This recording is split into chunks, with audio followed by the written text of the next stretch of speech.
Okay, Sparky. Love it. All right. So last week you started part one of what should be included in your plan. So if you're looking to build a house, do an addition, even pretty much general remodeling, right? You're going to do kitchen remodel. What should be in your plan? So we started off last week and we spent a lot of time on was the as is demo plan. Mm-hmm. And it's really important because it dictates what's going to get eliminated, what's going to get relocated, whether or not you're going to dispose of something or save it. And if you're going to save it, where to save it. Mm-hmm. So put all that little kind of information right on the plans. So then it saves a lot of trouble and everybody knows what's going on.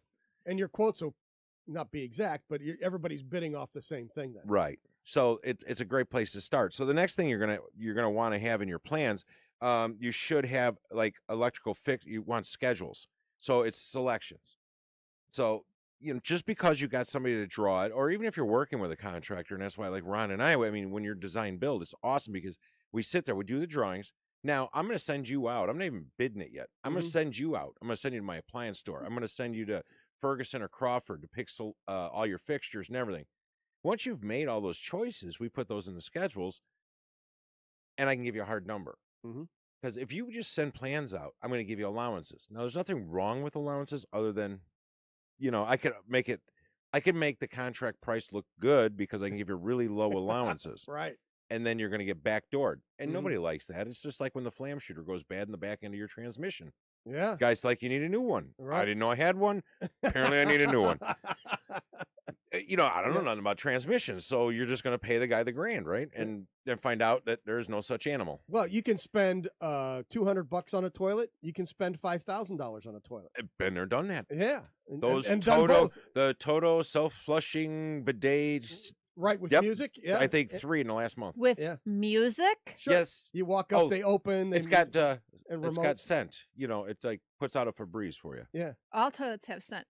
Yeah. True story. Okay, this one has better scent. Thank you. It has scent. I'm like. True story, though. You're right. Go ahead. Look, I stand corrected. Yeah. So the other thing, if you're doing something like a house or even a kitchen, is you should have elevations. So on a house, we do elevations. We show you what the outside's going to look like. But I hate when somebody just puts on drawings a picture of the building without labeling stuff. So, so new construction is going to say not just siding. It's going to say, what kind of siding do you want? Now, as a rule, I always put that in my wall sections. So I only had to change it in one place. Right. But if it's an addition you're doing to your house, you should have some kind of a hatched line or something, and it will say existing siding, splice in new siding, that kind of thing. So that they get an idea. It's not you're not residing the whole house. It's how much do I need here? How much do I need there? So the elevations are really important so that everybody, well, most of my carpenters were good. We just stood at the end of the street and held up the drawings and looked at the house and went, we done. Dimensions? No, it fit over that thing. Right. So we're good. It's good.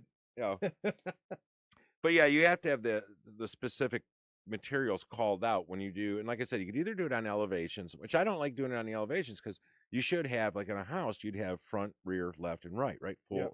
So now if I make a change because of budget, I got to go change it all over the place. So I like putting all that stuff like on a wall section. Right. So then I only have to go there, but I'll call out the specific shingle or tile for the roof, the walls, the siding, stucco, what the stucco finishes. It amazes me when I go to bid jobs, even today, I get all my drawings together and I go through them like I'm bidding it. And if I can't answer the question, it's not going out for bid, right? So I will sit there and come up with all this stuff, and I send the architect, the interior designers, everybody, these lists. Get these revised and shoot them back to me. Right. And then we'll be good, you know? So it's always good to have all that stuff ready to go. Yes. So basically, guess I was there. Boom, done. Well, not exactly, but we can go on with this. Right, sure. But no, it's really important to put as much into your drawing. So if you don't, and we talked about this last week, is a lot of people don't want to pay the architect for all this extra work. Fine. Get your drawings, but then sit at home with Excel spreadsheet, whatever. Put your schedules together. Yep. If you're working with a designer, have them put them together, but then send it out for bid. Right. And now you can compare apples to apples. And maybe that's something we could do on Patreon, is do a bathroom schedule, a kitchen schedule, Absolutely. selection, so that way people can have that. Yes. What do you think, Randall? All right. There you go. We'll be back right after this. This is Mighty House. Mighty House will return. I am not obsessed with pornography.